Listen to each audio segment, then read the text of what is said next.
The following is an exclusive presentation of WI Garden Media, the voice of Garden Talk Radio.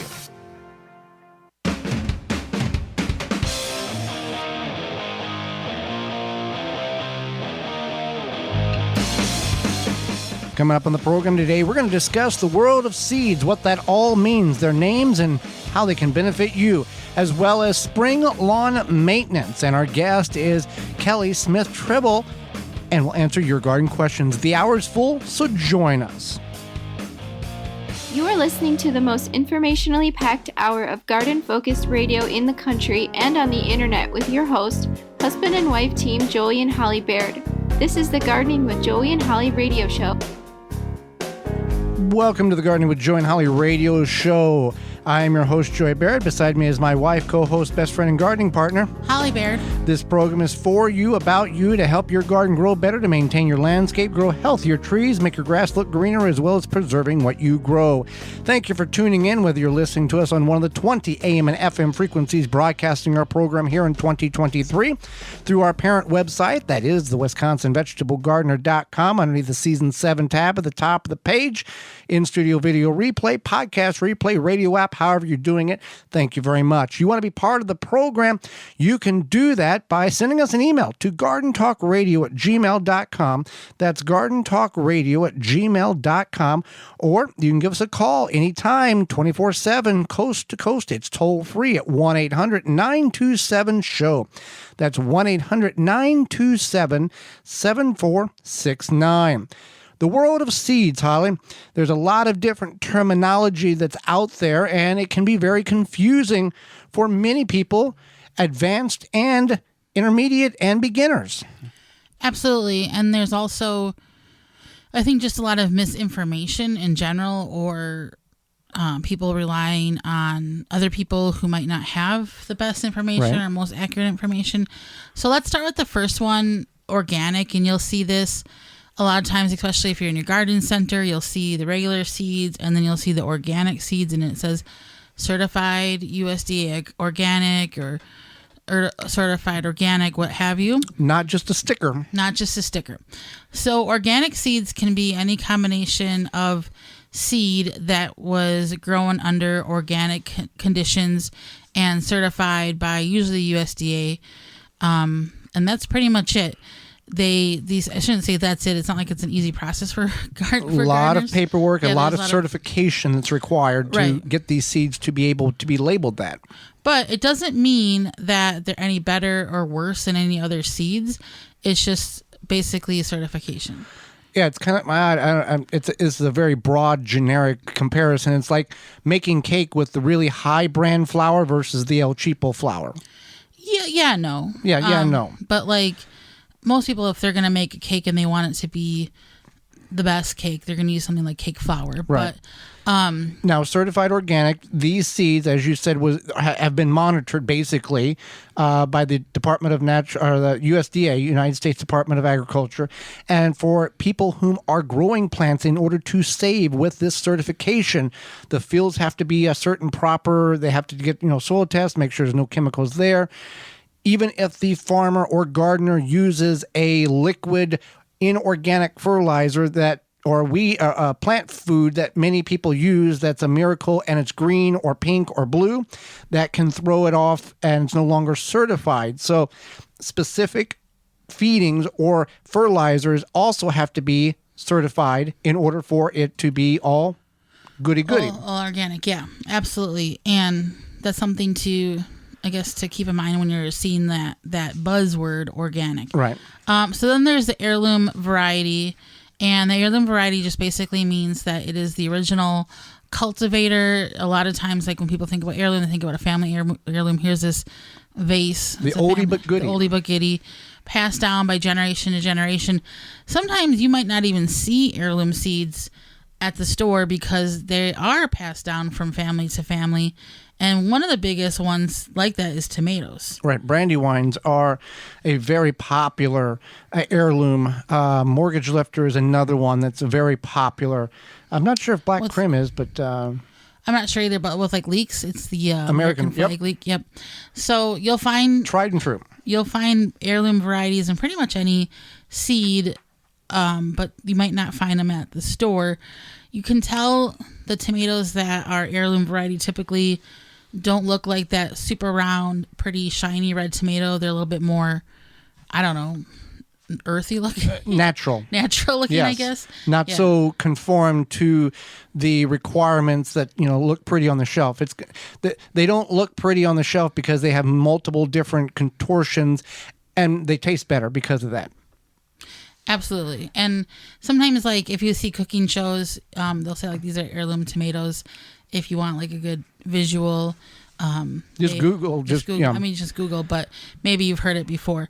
So then we have we'll move on to the GMO. Well, let's go. Yeah, okay. GMO, genetically modified organisms. This is seeds in which have been altered in a laboratory to get specific traits into the seed. Now, these seeds you're not going to get from your garden center, from your big box store, nothing like that. Genetically modified seeds.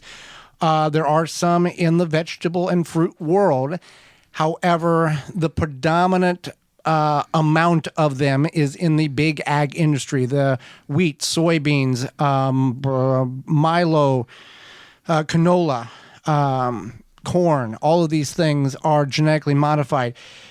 They are modified in order to handle, the basis of this is to handle the harsh chemicals which are sprayed on the fields in order to kill everything but the plant they're growing. Corn, for example, you got hybrid GMO corn. The corn DNA has been altered to handle the harsh weed-killing chemical that is sprayed to kill everything but the plant that you're growing. Now, many people do not like genetically modified or want to eat genetically modified. My opinion, which is not certified at all, it's just my opinion, it's not that the corn is bad to eat. It is the chemicals that have been sprayed on the corn that the corn has been altered to accept and not die from, because a normal heirloom corn, you spray the round chemical on it, it will die within, a couple of hours. But this other stuff in the field, they're spraying harsh stuff all the time, and they have to intensify the chemical makeup of it because the weeds are becoming super weeds, so they have to up the potency, and then they have to alter the DNA of these seeds in order to handle the more stronger strain of chemical that they're spraying on the weeds. Right. But you're not going to buy this in the garden center. You're not going to buy this big box store. These are companies that farmers have to sign contracts with in order not to save the seeds and rebuy each year. So don't worry about it in your backyard. Right. That's the thing is, I just wanted to hit on was that these GMO seeds are not available to an average consumer. There has to be, like Joey said, a whole contract, it's a whole thing. And you might get a strain that flies in on corn because it's 5 miles away. But your tomatoes, your peppers, you're not going to have this. You're not purposely going to be able to buy any of this stuff, the genetically modified stuff. Hybrid, on the other hand, is not a genetic modification, but some people may interpret it as being because it's hybrid. Okay, yep. So hybrid is when a botanist, for example, takes two favorable plants and then grows that plant basically with science, using their science to create the more favorable plants. So say, for example, we'll just use tomatoes here because that's a good example. Something like the early girl variety, they use the drought resistant, I believe, and then a fast growing variety tomato to create that early girl variety. And so this way you get a good best of both worlds. If you are new to gardening, a lot of new gardeners like hybrids because they are easy to grow. More disease resistant as well. Disease resistant, yep. And there's nothing wrong with using hybrid varieties. But if you do save the seeds from hybrid varieties, they will default back to one of the you're still going to get the variety. You'll still get a tomato. Like, you're not going to get a cucumber. But it's going to default back to the parents. So one of the parents. So like, say, like an early girl, for example, you might get a different type of tomato, but not the early girl tomato. So in the hybrid world, Holly, we see then on some packages, F1, F2, F3, F4. What? Obviously, that's not a gnome to Formula One racing, because F1 is Formula One. it's a bad joke that you don't get because you don't follow European racing. What does when we I get your joke. You get the jokes. Okay. What does these numbers and letters represent on a seed packet if it's not a GMO, but it's a form of an offshoot of a hybrid? Right. So F1 is basically like the first hybrid variety. Okay. And then F2 is the second hybrid variety. But it's still not good to save those seeds. No. Because they are classified hybrid. And it doesn't happen as much with like garden plants. Mm-hmm. It happens more with hemp growing and the strains in which they're creating. Yep.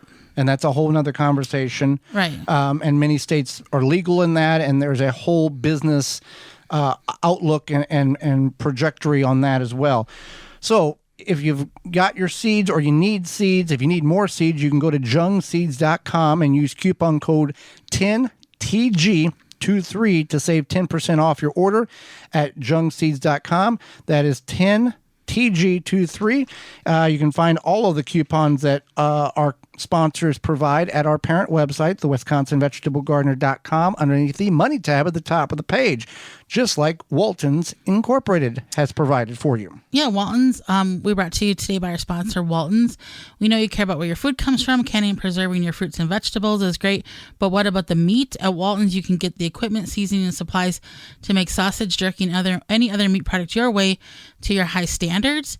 Do you want to make snack sticks that people will actually like? Walton's created meatgistics.com, an informational site to help you make the best finished product. Walton's even has a full line of their meat grinders, mixers, and sausage stuffers to help you go from animal to edible.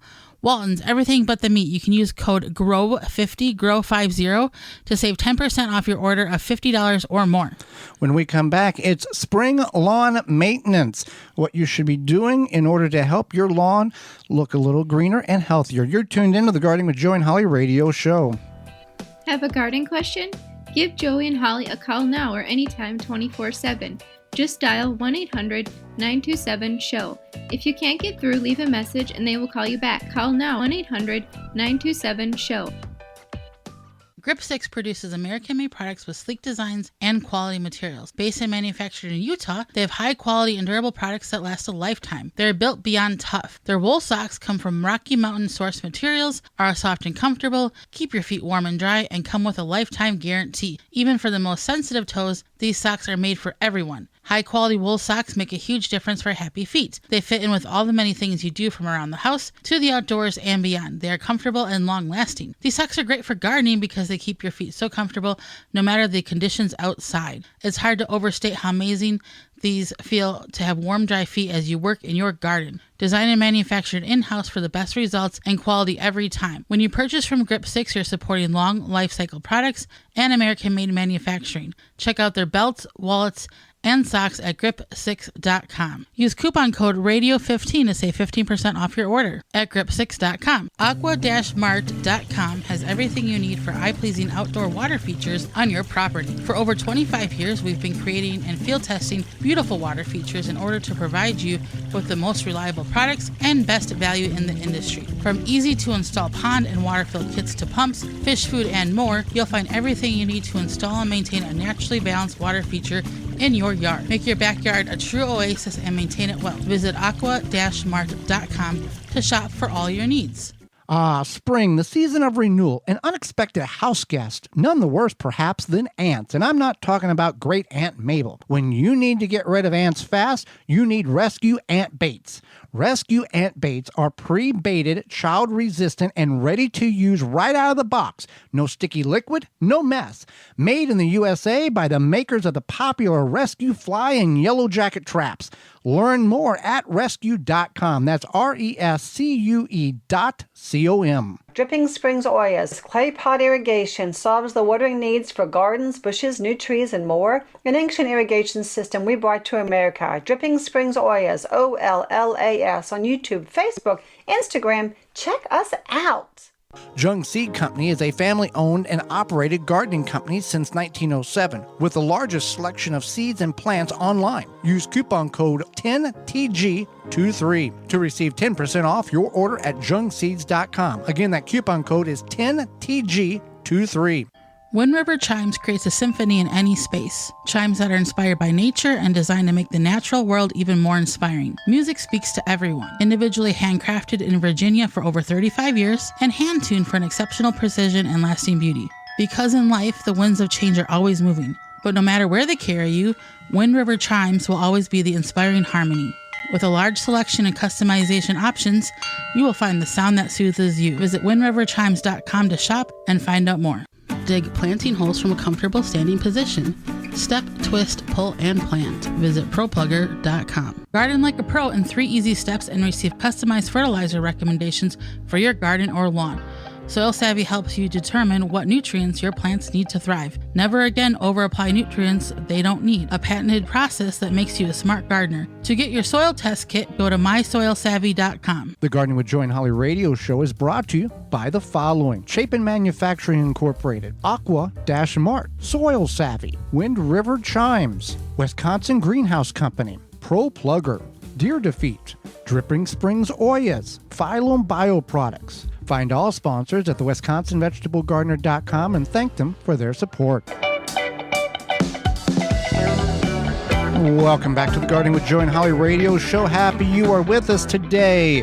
Farm to Feed Holly helps us all harvest and grow better. Yes, farm and garden in the ultimate comfort. Farmer's Defense has lightweight and durable sleeves made to protect you against the elements while farming or working outside. Farmer sleeves offer unparalleled protection of arms and skins for any farmer, gardener, or outdoor worker. Say goodbye to irritated skin and sunburns in the garden. Their sleeves offer cooling comfort and protection against the elements outdoors. An alternative to thick clothing, Farmer's Defense is made of wicking material with UBF protection factor of 50 plus to protect you from allergens and scratches. To find all those great products and more, visit farmersdefense.com. Well, this past week, some of us in the listening audience had about 72 hours of Summer 1, and I had my straw hat on from Farmers Defense to keep me from frying, and it worked very well. Yeah, I'm really happy about this because Joey is a hair challenge on the top of his head, and I get worried that he's going to burn his head. So I'm glad that we have the Farmer's Defense hat for him. FarmersDefense.com. All right, Holly, while you're in the garden working and or in the yard, you can also use Farmer's Defense products. But there's some lawn maintenance for spring in which we need to do, whether we're wanting a pristine manicured lawn or we just want the grass to grow and look decent. There are some things in which we need to be doing now, once the snow melts in some areas, that helps our lawn grow better. Right. So you want to prepare your lawn for spring because it sets you up. If you're a lawn person and you want to spend a lot of time on your lawn, it sets you up for a nice lawn when you prepare it in the spring for the summer. So the first thing you want to do is clear the debris. So anything like sticks, leaves, any debris that has been left over from the winter, you want to rake that away. Or is blown in. Yeah. And then you want to, if your yard is heavily trafficked, whether by human or animal or children or however you want to define that, and it's been kind of weak looking, a good aeration is a suggestion that would work very well. Aeration or a plug machine removes plugs of soil out and creates cavities for water and fertilizer to get to the root zone. If you're not in a heavily trafficked area, avoiding that would be the way to go, and a good thatching would be best. Thatching about 1 inch of the thatching would be better. Thatching is 1 inch thick. Thatching is a way of removing the decaying or dried grass particles between the soil and the grass to allow moisture and fertilizer to get to it. Oftentimes the grass, you can just take a rake and see, and gently press down. You'll see a metal tine. A metal tine rake, yeah, not a hard tine rake. And you'll see the grass particles that have died and fell to the ground under the grass, how thick that is, because that can prohibit or inhibit the water and fertilizer. Oftentimes when people thatch and then they water, all of a sudden the lawn is just explodes with greenness and they didn't do anything, well, that's because of all the fertilizer they put down that couldn't get to the soil because it sat on top of the decaying grass matter. Yeah, it allows the underside of it to. And you don't have to buy a machine to thatch. No. I mean, there are out there, and some people will attach them to their riding lawnmowers, but you can just do it like you said, with a metal tine rake. Not a hard tine rock rake, but a metal tine rake, and it works quite well. Yeah, absolutely. So then you want to overseed your lawn, which you're like, does that make sense? That's counterintuitive. Yeah, am I wasting my seed? But no, if your lawn is sparse or thin, overseeding it can help fill in those bare spots. And basically you just spread the grass over your existing lawn to encourage the grass seed over your existing lawn to encourage new growth. And then you want to make sure that you do choose the right type of grass seed for your climate and the soil type to ensure it grows properly. If you're not sure, again, we always suggest going to your local independent garden center, and they can help you with that. Tell them, walk up to them and go, hey, here's where I'm at. Here's what I need help on. Can you help me? And if they're worth anything, they will help you and get you the right product, not the product that is most expensive. So keep that in mind. Fertilizing your lawn. Fertilizing your lawn is important. It is an important step to the health and well-being of your lawn. A good fertilizer will provide your lawn with nutrients that it needs to grow strong and healthy. It's important to choose the right type of fertilizer, folks, because your lawn and apply it at the right time, because you can go to the garden center, the big box store, and just grab something that's on sale, or it looks, that says lawn on it, so we'll go ahead and apply it, and you can be potentially doing more damage or adding too much or wasting your money by buying the wrong product, and then you're not happy because you spent too much money. The lawn didn't do what it was supposed to do based on the back of the fertilizer bag, so you got to keep that in mind. Absolutely. And you want to, if you are going to seed your lawn or do any of these things, especially seeding your lawn, you may want to block that portion off from children or any traffic that might occur on your lawn. And that way it gives it a chance to grow instead of getting mashed into the soil. Yeah, you just all the work you put into it, you want to make sure you don't have extra traffic. Now, when should you mow your lawn in the spring? You want to wait until the temperatures have been consistently reaching at least 40 degrees Fahrenheit. Now, that means at night, because it can be really warm in the day, but you can get temperatures back down the freezing point at night. So Fahrenheit 40 degrees consistent for those for those who follow the Celsius measure. You're gonna have to do your conversion because we're American people. We didn't learn that. But you know what? It would be helpful. I have ventured into buying shoes from the UK, and everything's measured in centimeters, which is helpful. And then sometimes it's measured in millimeters, and all you have to do is move over 1 decimal point. Okay. And then And that's our math class for today.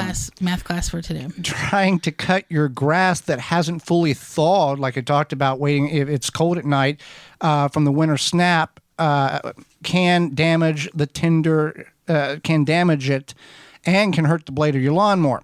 So make sure the grass is dry. Here's something that many people often, it's due, we'll just go ahead and mow.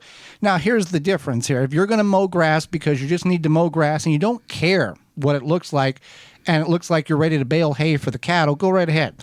But if you're one of those individuals that care about how your lawn looks because of whether you're in an HOA or you just take great pride in mowing your grass and making it pristine, then you want to wait for the grass to dry.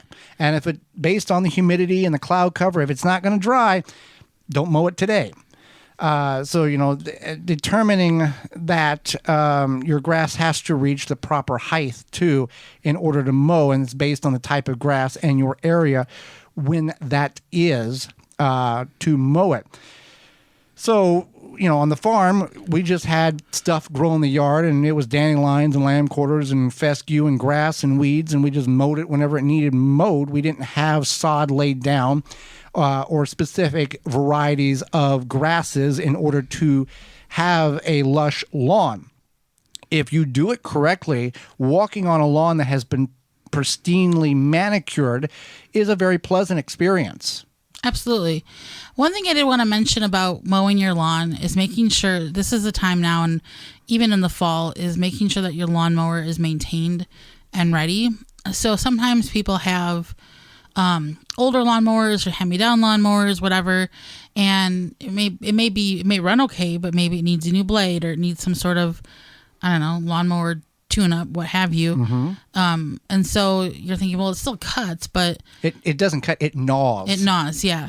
And also, if you have to go over the lawn more than once, that's not efficient or fuel efficient. And if it's also just like tearing your grass up, that's not good either. So I would highly recommend doing some sort of lawnmower maintenance and calling, your local small maintenance shop and finding out. Yeah, trying to find the independent one. Yeah. A lot of hardware stores can refer you in that case. 3 inches high is really the place in which is a good, safe, recommended mowing height. And that's simply because keeping that grass high, unlike when I grew up on the farm, we put her all the way down because the lower we mowed it, the longer it took before we had to mow it again. The taller the grass is, it shades out weeds and weed seeds and keeps the soil cooler. And taller grass means longer roots and greater ability to withstand drought and reach the nutrients in which you've been putting in or naturally in the soil. So there is a means to that madness. You may think 3 inches, that's extremely tall. But if you do it right and over a number of years, it will continue to give back to you. And by keeping it 3 inches high, this also prevents some lawnmower damage because typically if you cut it real low, you're going to hit, blades are going to hit, dirt and debris that you don't see in the grass, little rocks or pebbles. By keeping it up, you're not going to have that interference with your blades. And a sharp blade, just like a knife, a sharp blade is a safe blade, whether you're using a riding, push, or manual lawnmower. And some people, that's a big thing, Holly. People cut, they have a small little lawn and they use a manual lawnmower. If you've never seen a manual lawnmower, most of you have, but Google that. It doesn't have a motor. It's just like a cylinder. What do they call it? A barrel? Like a barrel? Yeah, a cylinder. It doesn't have a motor. No, it doesn't have a motor. It's environmentally friendly. And it's, exactly. I've used it. It's not that difficult. No, it's not that difficult. And it's really, like Joey said, if you have a small lawn and you don't have a lot of grass to cut, first of all, it obviously doesn't take any electricity or gas. But second of all, it saves space. So if you have the ability to mow your lawn with a manual lawnmower, I say go for it. Yeah. They're easy to find. They're, a one-time investment. You don't have to, do a whole lot of anything with them. Well, Holly, soon the weather will be warming up. We had a little touch earlier. Now we're kind of in where we're at here in the upper Midwest. It's cold again, but the Japanese beetles will soon be here, and we need to take care of them so they don't damage our summer. Absolutely. With spring here, you want to start thinking about those beetles and grubs in your garden or your yard. We find all sorts of people are always talking about Japanese beetles. Grub gun can be applied to your turf or garden around ornamentals to control the grubs and lessen the impact that those beetles have on your lawn this summer. Easy to use. Apply with a commercial spreader or irrigate right into the soil. Biologically specifically created to target grubs and beetle invaders without harming beneficial insects such as your ladybugs, butterflies, and bees. Absolutely. And to be honest, it's the only non-chemical that works. You can find out more at phyllombioproducts.com. That's PHYLLOM bioproducts.com. When we come back, hang out with us. Kelly Smith Trimble will be with us, author. You're tuned in to the Gardening with Joey and Holly radio show. Got a question for Joey and Holly? Send it via email anytime to gardentalkradio@gmail.com. Fleet Farm's Garden Center is now open. Stop in and check out their selection of nursery quality plants available at low prices. All of their plants are grown in the Midwest and their vegetables are insecticide free. Choose from annuals, perennials, shrubs, trees, and more. Plus take care of your lawn with grass seed fertilizers, lawnmowers, and string trimmers. Get everything you need to keep your yard looking great at Fleet Farm, your lawn and garden headquarters. Tree Hugger sprinklers are the ultimate watering device for either your newly planted or established trees and shrubs. Our sprinklers open and close around the trunk of your tree and provide 360 degrees of watering. With our adjustable valve, you can direct the water to your tree's targeted saturation zone. They come in 3 sizes, 7, 11, and 15 inches. You can purchase a tree hugger sprinkler at your local garden center, feed store, or hardware store. Go to treehuggersprinklers.com to find a retailer close to you. Or you can buy it directly from Amazon or treehuggersprinklers.com. If you're an independent nursery, garden center, hardware store, or feed store, you will want to stock this product. Contact the good people at Tree Hugger Sprinklers and they will get you set up. Your tree's best friend. treehuggersprinklers.com. Rootmaker starts your plants off right and keeps them going through harvest. From their seed starting trays with an innovative design that air prunes the roots to their large variety of grow bags, 1 to 60 gallons. Their products will provide you the harvest you've never seen before. Visit rootmaker.com and use coupon code radio23 to save 15% off your order at rootmaker.com. Blue Ribbon Organics, providing locally made organic compost and soil blends for gardeners, farms, landscaping, and more. To find our products nearest you, visit blueribbonorganics.com. We know that you appreciate the value of a beautifully landscaped yard, but tackling such a project yourself can seem way too complicated, right? Bloomin' Easy Plants are the answer. Their plants are low maintenance and offer exceptional beauty and color for your yard. Plus, they offer free seasonal care reminders with simple how-to videos tailored to the plants that you choose. With Bloomin' Easy on your side, creating the yard that you've always wanted becomes as easy as plant, water, and relax. Check them out at your local garden center or by visiting bloomineasyplants.com. Are you bugged by bugs? You need naturally green products, No More Bugs, environmentally friendly, made in the USA. No More Bugs is a cedar blend that repels and eliminates mosquitoes, ticks, fleas, roaches, ants, and more. No More Bugs is safe for you, your pets, and plants. Visit nomorebugs.net for free shipping on orders over $50. Use code FREESHIP4ME. The Gardening with Joy and Holly radio show is brought to you by the following: Happy Leaf LED, Rootmaker, Jung Seeds, Tree Hugger Sprinklers, Verlo Mattresses, Farmer's Defense, Pomona Universal Pectin, Natural Green Products, Mantis Tillers. Find all sponsors at the WisconsinVegetableGardener.com and thank them for their support. Welcome back to the Gardening with Joy and Holly radio show. Moments away, author Kelly Smith Trimble. But first, Rise Gardens. Rise Gardens is a revolutionary hydroponic gardening system for your home. Instead of food traveling hundreds or even thousands of miles before it hits your plate, harvest the veggies, herbs, and greens you need for dinner tonight in the comfort of your own home. No green thumb required knowledge. Gardening made easy with the Rise Gardens app. Step-by-step guidance from seed to harvest.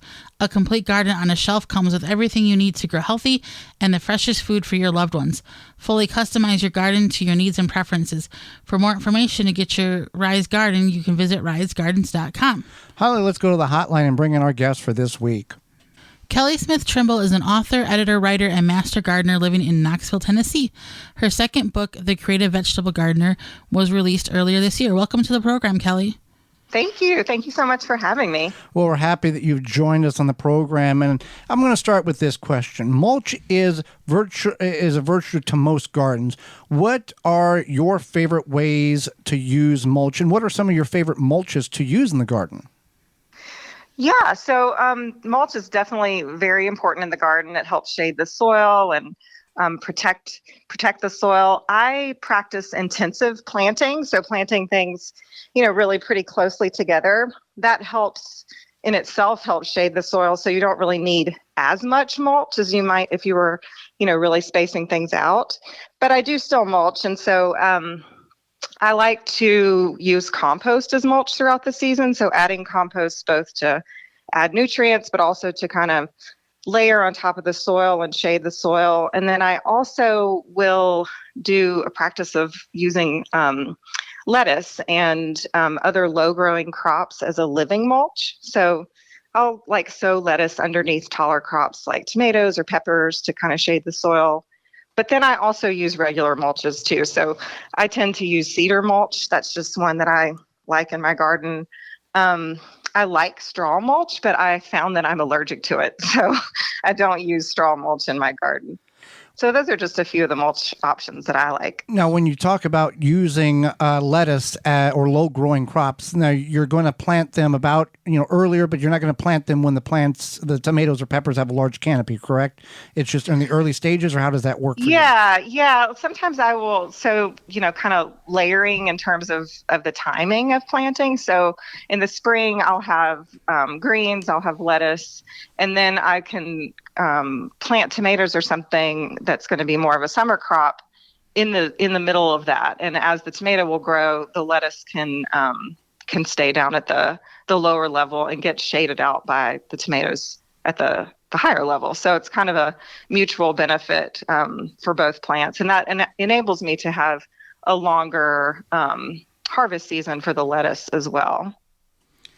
Absolutely. So many of us, we learn from our mistakes in the garden. What is a major gardening mistake that you made and you're like, I'm never going to do that again, that you definitely learned from? Yeah, so I've made plenty of mistakes in both life and gardening. And but one of them that it's one of those mistakes that I do regret, but not completely, is planting my mint directly in my garden. So mint spreads through runners in the soil, and at least where I live in the Southeast, it goes rampant. And so I planted mint directly in my garden, even knowing better. And I pull up wheelbarrow loads full of mint every season, spring, summer, and fall. I have so much mint. If I let it go, it would just be a mint garden. The type of mint that has grown that spreads, I feel like, more than any other is apple mint. And I planted just one little sprig of apple mint in my garden, and now I have it everywhere. So I pull that up all the time. It was definitely a mistake to plant it directly in the ground, but there are some benefits to it too, because apple mint and lots of mints, but apple mint in particular, has this beautiful purple bloom, and it attracts tons of bees and beneficial wasps. So I do leave some of it in the garden. I don't pull all of it out. But if I ever planted mint again in a different garden, I would plant it in a container. Now, we encourage organic means of anything, and we don't judge those who do not choose to follow that.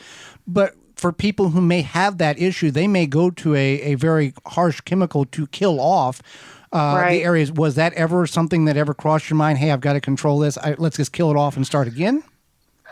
No, it really hasn't. I don't mind so much. It was a mistake, but I don't mind so much pulling the mint out. It smells good. It's not really hurting anything. In the garden, it's just taking up more space than I, want it to take up. But it's not, it's not like evil. So there's worse things that could be growing. Yeah, there's worse things to do than just pull up, great smelling mint on a Saturday morning. So that's just what I do. Absolutely. So your newest book, The Creative Vegetable Gardener, was published a couple months ago. What's a tip or something in that book that will pique our listeners' interest or just encourage them to go out and get a copy? Yeah, so the book is full of tips. It's really pretty broad and covers lots of different topics. But one tip that I like to bring up is to let some of your crops bloom, crops that you wouldn't typically let bloom. So things that bolt in your garden and you normally will pull them out when they bolt. Like a lot of biennials do that, carrots and parsnips, and then some greens like lettuce and collard greens. Those are things that once they start blooming, they stop producing what we are usually growing them for, the roots or the leaves. But if you leave those things in to bloom in your garden, there's a few benefits. One is that a lot of them will attract pollinators, other beneficial insects to the garden. Parsnip blooms are absolutely beautiful. And when I've let them stay in my garden and bloom, they're just teeming with insects. And then you also learn about the life cycle of those plants that you never would have seen a collard green or, a collard or mustard bloom if you hadn't let that plant stay in the garden to bolt and bloom. And a lot of people would pull it, but I encourage people, at least for an experiment, to let things bolt and bloom in their garden just to see what happens. Carrot seeds is something that but you have to keep that, you understand that carrots have I forget what the other wild plant is. It's very similar to carrot seeds when it looks like. Anyway. Like the wild parsnips or Queen Anne's? Queen Anne lace, Queen yes. Anne's lace, yeah. But it's just neat to see how that little thing left alone can produce this really pretty flower and then have hundreds of seeds to save. It's just neat. Yeah, absolutely. It is really neat. I was watching, I have some blooming collards in my garden right now, and I was watching actually this afternoon birds come to those and start to harvest the seed pods from the collards. So that was really neat just to see that it was, feeding some wildlife in my garden. Absolutely. So in your book, you talk about planting in a labyrinth. So for those who don't know what a labyrinth is, what is that? And how do you suggest creating that in a smaller backyard or maybe just the feel of one? Yeah. So a labyrinth is, it's really a walking path, a winding walking path that is meant to encourage meandering or like walking meditation. It's similar in a way to a maze, if you can kind of picture a maze, except a maze is meant to confuse you, and a labyrinth is really meant to calm you. So you're kind of just like walking on this path. Typically they go inward and then kind of come out again. And they're used in a lot of different spiritual practices and a lot of cultures throughout the world. And I kind of included it in the book as an example of a different type of garden or a different type of landscape that could inspire garden design.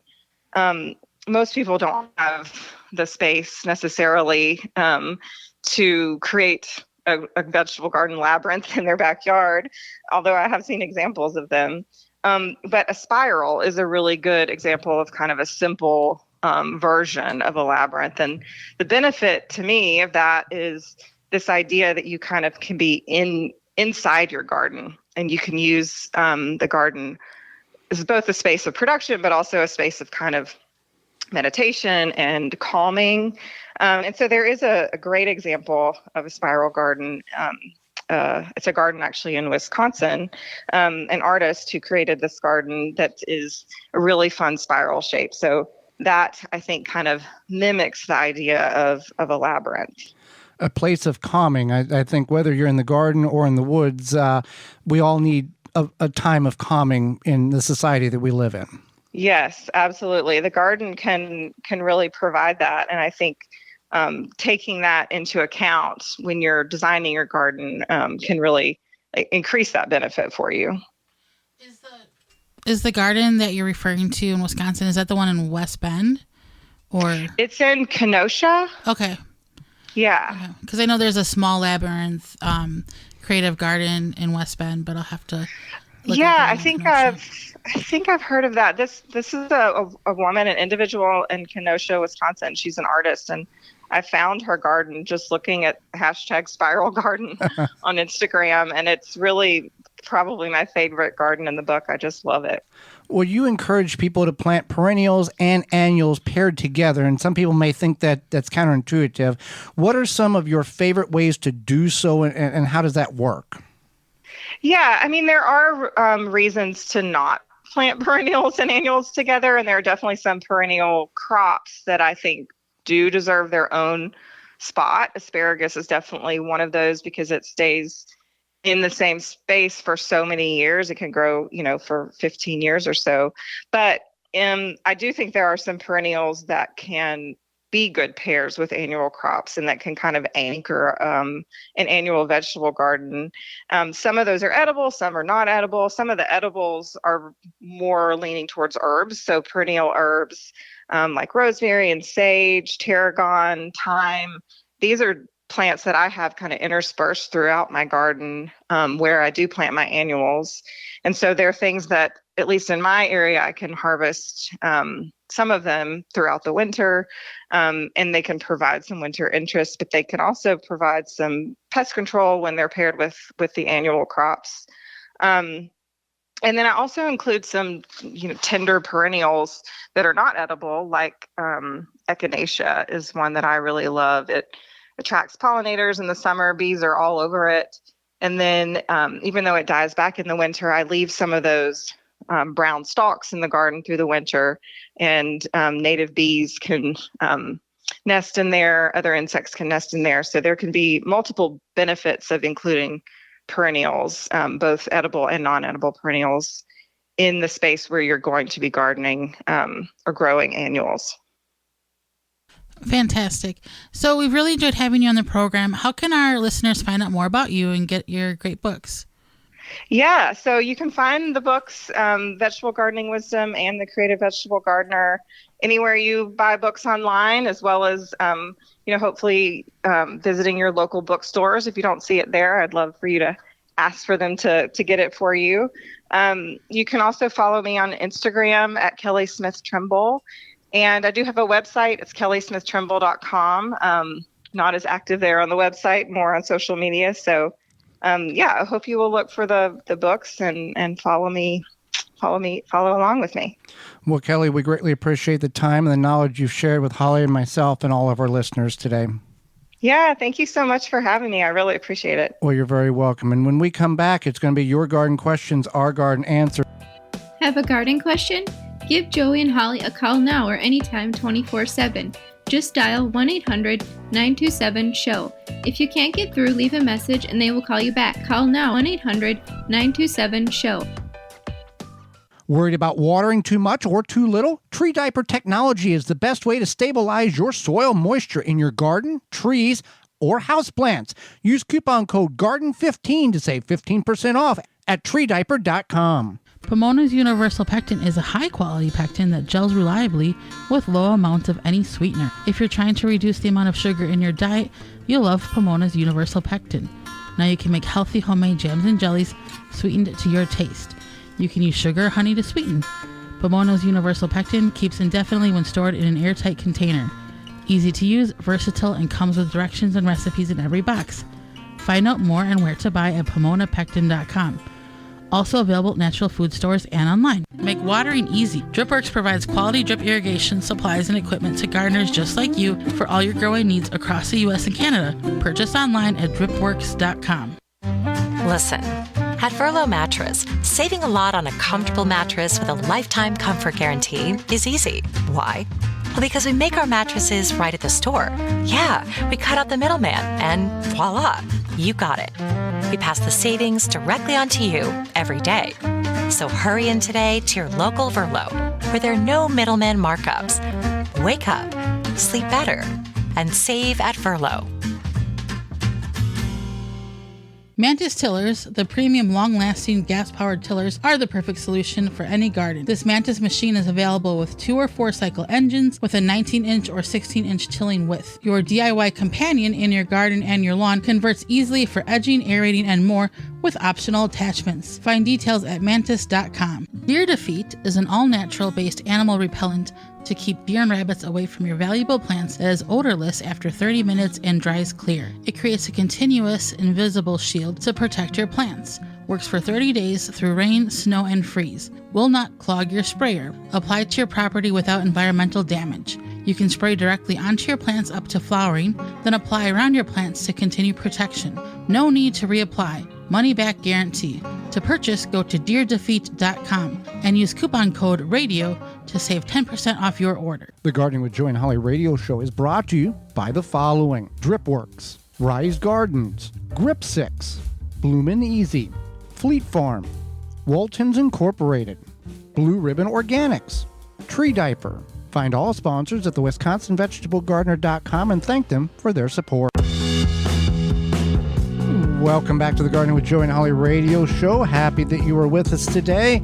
It's time for questions and answers. Your questions are answers. If you've got a question, you can send that on over to gardentalkradio@gmail.com. That's gardentalkradio@gmail.com. Or you can give us a call anytime, toll-free, coast to coast. That number is 1-800-927-SHOW, 1-800-927-7469. So this question is sponsored by Fleet Farm and fleetfarm.com. How far apart should I plant each tomato plant and then peppers and basil? Okay. Tomatoes, let's start with that. You can minimum, if you're doing cages, 2 foot. If you're doing Florida weave, you can squeeze them about 18 inches because you don't have the cages to, if you're really needing to get as many in as possible, about 18 inches. 2 foot to 18 inches.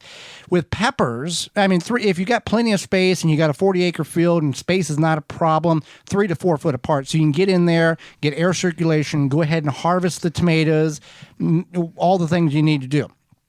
If you are with peppers, is about 18 inches because a good pepper is going to bush out.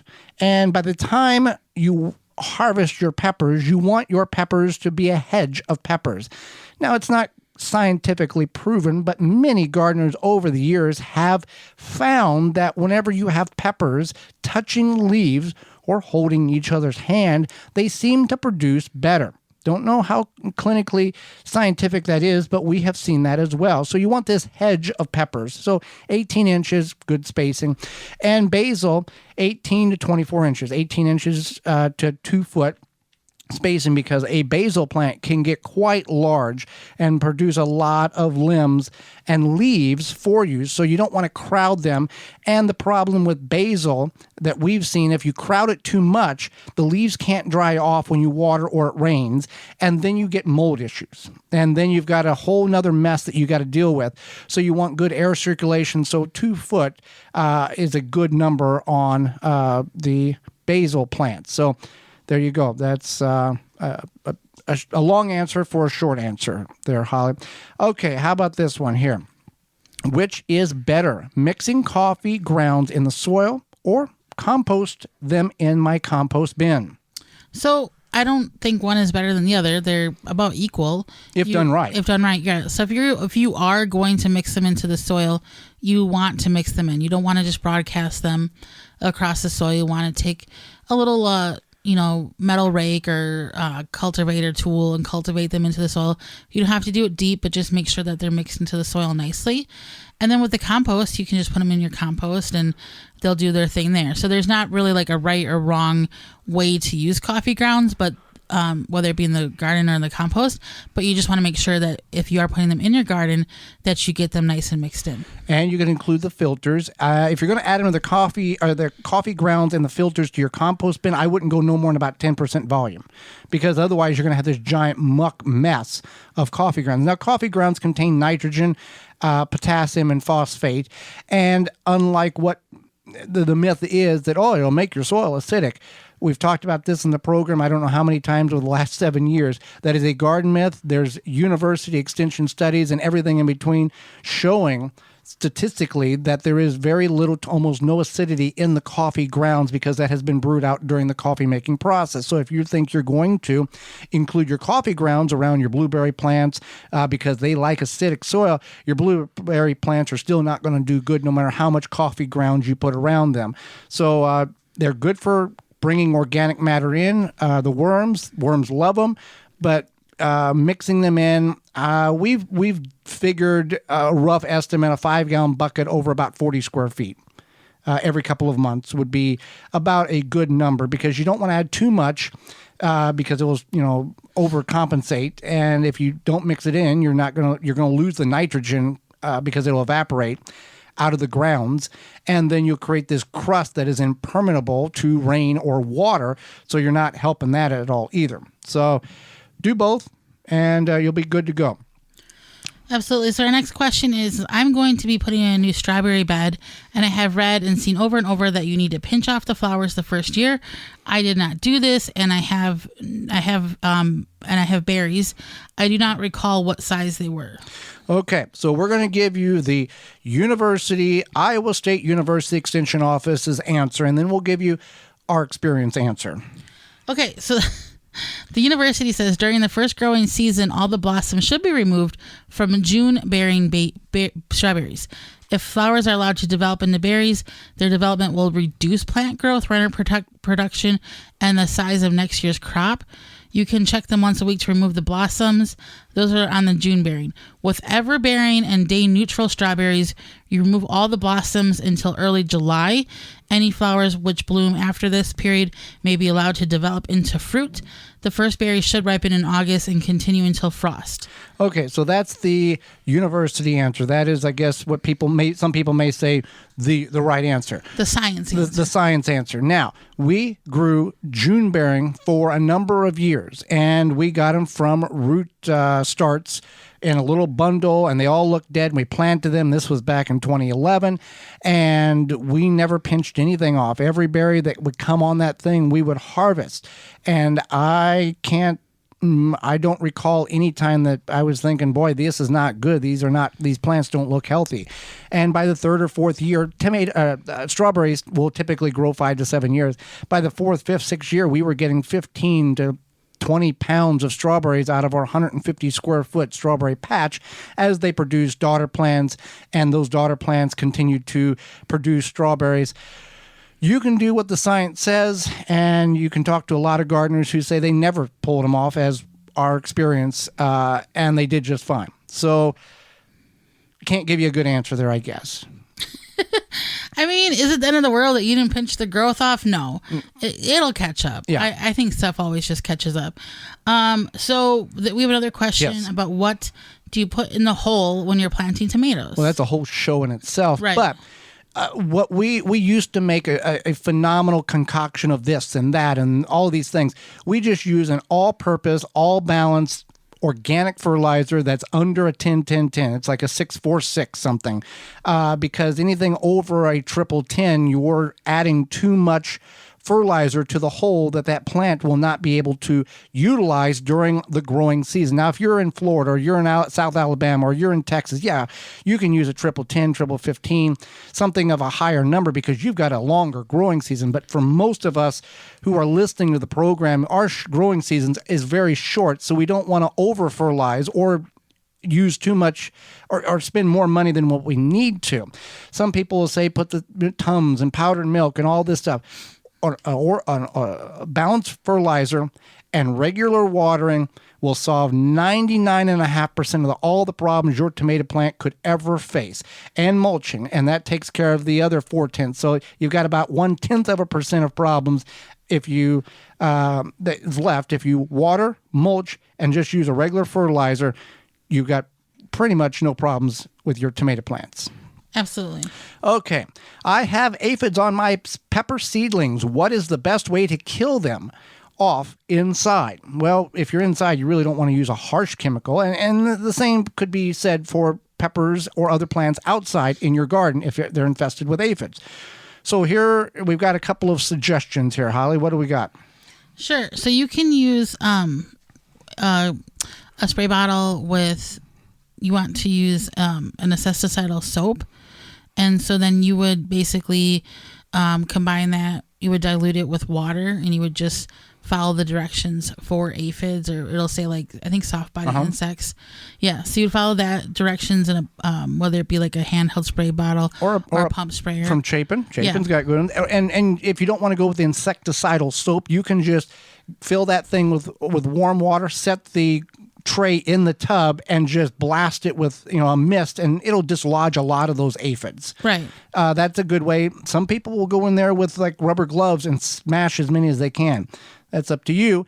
You can use cold press neem oil, not just neem oil. You need not just neem oil. You need the cold press. If you just get the neem oil, they've taken all the stuff out that actually kills the bugs.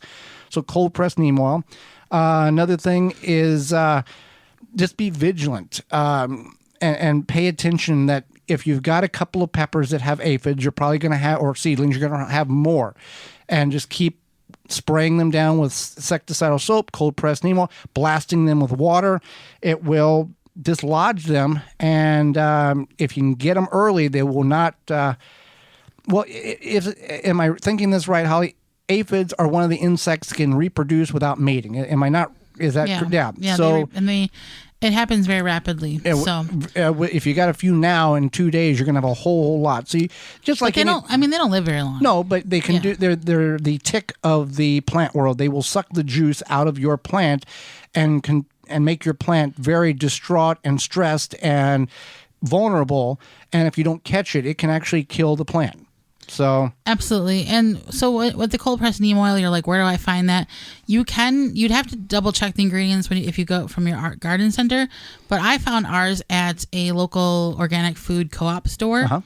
And just so you know, it smells like burnt rubber tires. Yeah. Yeah. So, yeah. But it's gonna do the job. Right. Absolutely. So, it will. Yeah. Yeah. And we used it we attempted to use it on scale for indoor fruit tree. Yeah. Indoor citrus tree. A citrus tree. But it was kind of far beyond gone. Yeah. And scale is a very challenging problem to eradicate from your citrus tree, as it is. So with that being said, Holly, we are out of time and we thank you for yours.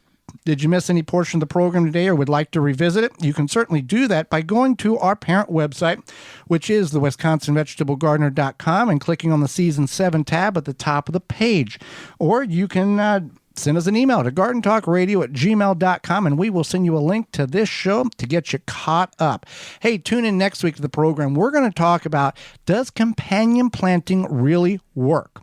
As well as mulch, and what are your options for you in your garden, ornamental and edible.